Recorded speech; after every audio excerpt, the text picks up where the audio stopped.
ठीक होने के बाद बच्चों को अब एक और घातक बीमारी घेर रही है। इस बीमारी का समय पर इलाज हो जाए तो ठीक है, वरना यह बीमारी जानलेवा भी हो सकती है। इस बीमारी का नाम है मल्टी सिस्टम इंफ्लेमेटरी सिंड्रोम।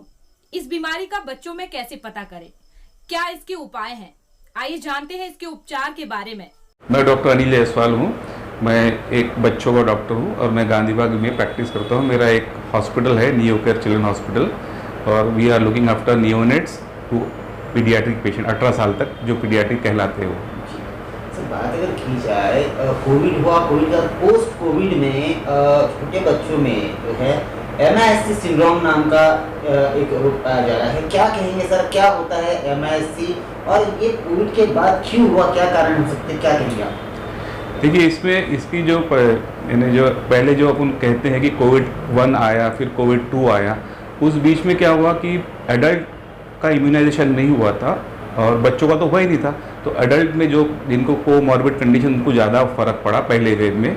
उसके बाद उनको मॉर्बिडिटी भी ज़्यादा हुई, मॉर्टेलिटी भी ज़्यादा हुई। सेकेंड वेव में जो छोटा कम उम्र का पॉपुलेशन था, जिनको इम्यूनाइजेशन नहीं हुआ था 18 से 45 के बीच में, उनको भी हुआ। तो देखते सेकेंड वेव और थोड़ी ज़्यादा हुआ क्योंकि वो उसकी इन्फेक्टिविटी ज़्यादा थी। वो वेरिएंट्स के बारे में जो आप लोग चर्चा करते हो, वो सब उसके बारे में अपन डिस्कस नहीं करते। मैं ये बता रहा था कि जैसे अभी किसी को 2 महीने पहले या मार्च में या अप्रैल में किसी परिवार में माता पिता जो को हुआ है कोविड, तो उसमें क्या होता था कि उन लोग अपनी जांच करा लेते थे, लेकिन बच्चों की जांच नहीं की जाती थी। हमारा कहना था कि हम उस वक्त उनको कोई सिम्टम्स नहीं रहते थे करके किए नहीं जाते थे। तो मम्मी को हुआ या पापा को हुआ तो बच्चे को भी कोविड होने की संभावना रहती है। तो अब वो जो बच्चे हैं जिनको घर में, जिनके परिवार में कोविड हुआ था 1 महीना पहले या 1.5 महीना पहले, या उसका टाइम लिमिट फिक्स नहीं है, कोई बोलता है 6 हफ्ते के बाद हो सकता है, कोई बोलता है 3 महीने। मैंने ऐसा भी पेशेंट देखा है जिनको 6 महीने पहले उनके परिवार में हुआ था, वो बच्चे अभी आए हमारे पास। तो उनकी जो सिम्प्टोमेटोलॉजी है कि उनको बुखार चलता है काफ़ी तेज, और वो भी 6-7 दिन का बुखार रहता है, तभी जाके हमारे पास आते हैं। अदरवाइज वो जनरल प्रैक्टिशनर के पास उन लोग दवाई करते रहते हैं या घर में कुछ पैरासीटामोल खाते रहते हैं, लेकिन वो बुखार कुछ उतरता नहीं है। और उसके साथ साथ और भी उसमें शरीर में सिम्टम्स डेवलप होते हैं। कॉमनली जो हम लोग देख रहे हुए हैं कि आंखें उनकी लाल हो जाती है, रेड आइज होती है, इसलिए स्किन पे कोई ऐसी रैश समान दिखती है, तो वो एक हो गया। 2, तीसरा कभी कभी उनको दस्त होते हैं, उल्टी होती है, यानी एक तीसरा सिस्टम इन्वॉल्व हो। कभी उनको खांसी हो रही है, कभी उनको दम चल रहा है, हाँफ रहे हैं, तो ये चौथा सिस्टम इन्वॉल्व होता है। कभी उनके ब्रेन में चले आता है या जो भी कारण से, तो उनको बुखार आ जाता है, फिर वो बड़बड़ करते हैं, एबनॉर्मल बिहेव करते हैं, कभी कभी झटके भी आ जाते हैं, ये हो।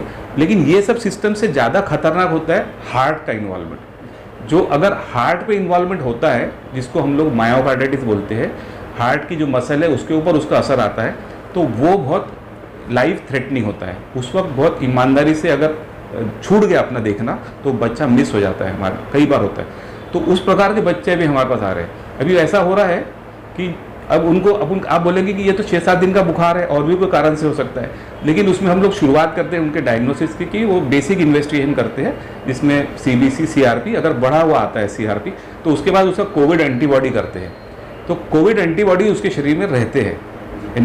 अगर किसी को कोविड नहीं हुआ है तो उसके शरीर में आने के सवाल नहीं है, किसी को इंजेक्शन नहीं मिला है उसको आने के सवाल नहीं है। लेकिन ये बच्चों के शरीर में, जो कि अपने शरीर में नहीं रहना चाहिए, 40-50 गुना कोविड एंटीबॉडीज़ रहती है। और वो कोविड एंटीबॉडीज़ की वजह से ही उसको अपन MIS-C जो सिंड्रोम बोला जाता है ना, मल्टी सिस्टम इन्फ्लेमेटरी सिंड्रोम है। बेसिकली इन्फ्लेमेशन होता है शरीर में, तो वो कोई भी सिस्टम उसमें इन्वॉल्व हो सकता है, और उसमें ज़्यादा खतरनाक है हार्ट का इन्वॉल्वमेंट। तो उसके वजह से बहुत परेशानी हो रही है। अभी हम लोग बहुत दिक्कत में इसलिए आ रहे हैं क्योंकि उसका जो ट्रीटमेंट है, अगर हार्ट का इन्वॉल्वमेंट हो गया तो treatment becomes very costly.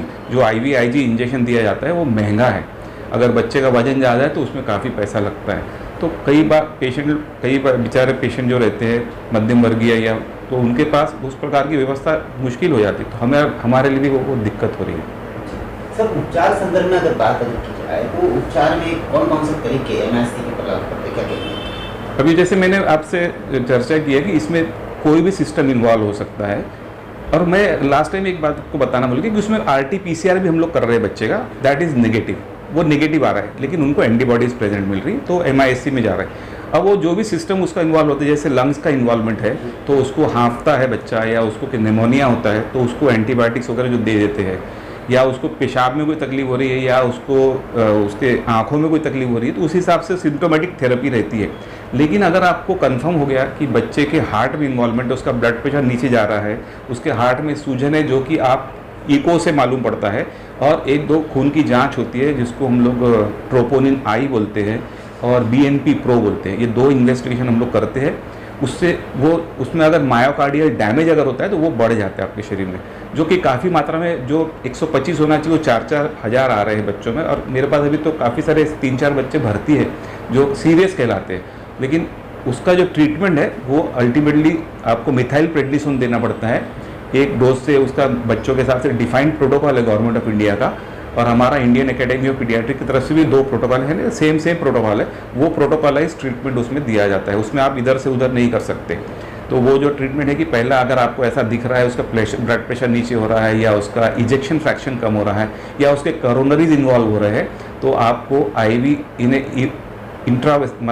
Intravenous immunoglobulin, that is human immunoglobulin which is available in the market, वो उसका थोड़ा सा महंगा है, लेकिन वो देने से उसको ड्रामेटिक रिस्पांस मिलता है और वो रिवर्स हो जाता है, तो उससे फ़ायदा होता है। इसके सिम्टम्स की अगर बात करें तो इसके सिम्टम्स बहुत हद तक के सामान्य स्वरूप के ही है, बुखार आना, सामान्य रैशेस आना, हाँ। तो बहुत हद तक डिफाइन नहीं हो पाता कि लड़के को MIS-C है। हाँ, बहुत समय यही समझ में आ जाता है कि भी नॉर्मल प्रॉब्लम है, और एक फैमिली जो है उसी को वही समझ नहीं, उसमें मुझे एक जानकारी देना चाहूँगा मैं कि जैसे रेगुलर बुखार है बच्चे को, हाई ग्रेड फीवर है, कोई और कारण से रहना, 3-4 दिन बुखार कम हो जाएगा, इसमें बुखार कम नहीं होता है, काफ़ी हाई ग्रेड रहता है।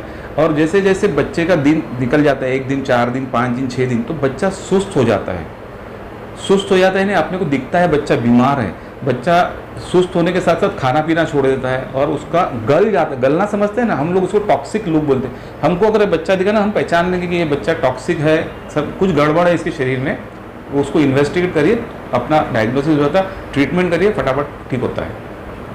सर, अगर न्यू केयर चाइल्ड हॉस्पिटल की बात अगर करें, फिलहाल यहाँ पे MIS के कितने पेशेंट एडमिट है और उनका जो ट्रीटमेंट लेवल है, क्या क्या फैसिलिटीज़ द्वारा new care hospital, child hospital treatment कर रहा है? न्यू केयर चिल्ड्रन हॉस्पिटल में बेसिकली क्या पीडियाट्रिक ICU है, तो we are having every facility including ventilation. तो हम लोग के पास नॉन इन्वेजिव वेंटिलेशन भी है, इन्वेजिव वेंटिलेशन भी है, और जो मॉनिटरिंग सिस्टम रहता है सेंट्रलाइज कार्डियक मॉनिटरिंग पूरा है, वो हम लोग उस प्रकार के बच्चों का ट्रीटमेंट कर सकते हैं पूरा। और वी आर डूइंग, अभी जैसे कोई बच्चे को, अभी मेरे यहाँ पर अभी लगभग अभी मेरे पास 3 पेशेंट तो MIS-C के हैं जो सीरियस है, और 2 पेशेंट थे जो स्टेबल है, वो they are better, they are going home. लेकिन अभी हमारे पिछले हफ्ते भी हम लोगों ने ऐसे 3-4 बच्चे ट्रीट किए, तो आ रहे हैं। कहने का मतलब है कि वी आर वरीड, हमें बहुत ज़्यादा चिंता हो रही है कि अगर वो मिस हो गया किसी से या हमसे, तो हम भी बड़ा मुश्किल में पड़ते हैं ना बच्चे लोग के करके ट्रीट। अच्छा, उसका क्या इन्वेस्टिगेशन जो है ना, वो भी थोड़ा सा कॉस्टली आ जाता है।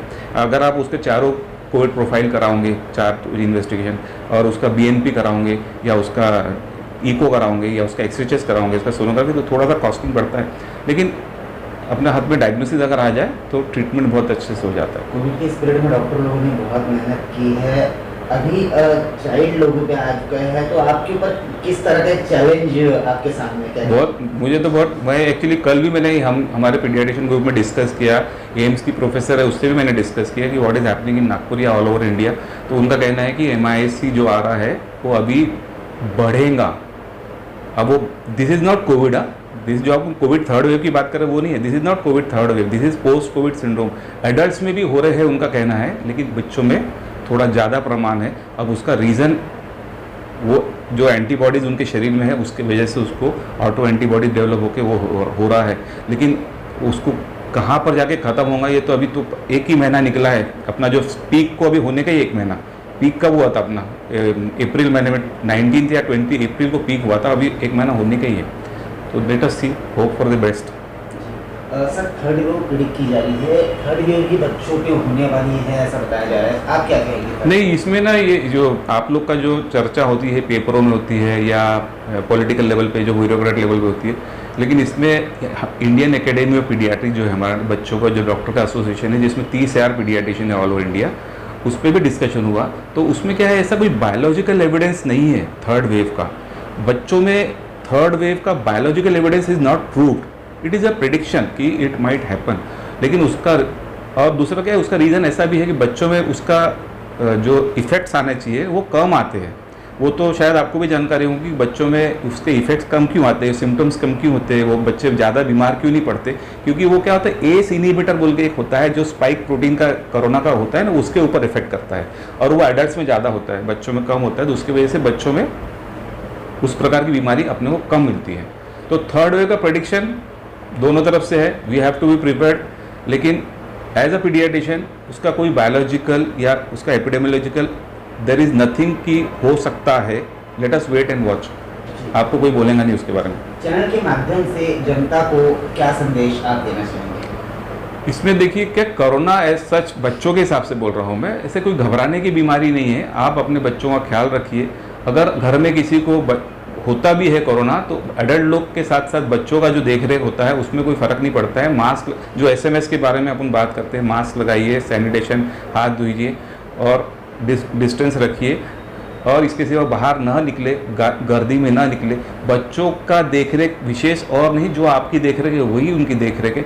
और उसके सिवा जो हेल्दी डाइट आप उन लोग लेते हैं वो आप चलने दीजिए। इसके सिवा घबराइए मत, सबसे महत्व की बात, घबराइए मत, सब ठीक होने वाला है। आपको हम और भी ऐसी ही जानकारियों से अवगत कराते रहेंगे। इसके लिए आप हमारे चैनल जी टाइम न्यूज को सब्सक्राइब और लाइक जरूर करें। साथ ही आपको लगता है कि यह खबर, ये जानकारी और भी लोगों तक पहुंचना चाहिए तो कृपया इस खबर को आगे शेयर जरूर करें।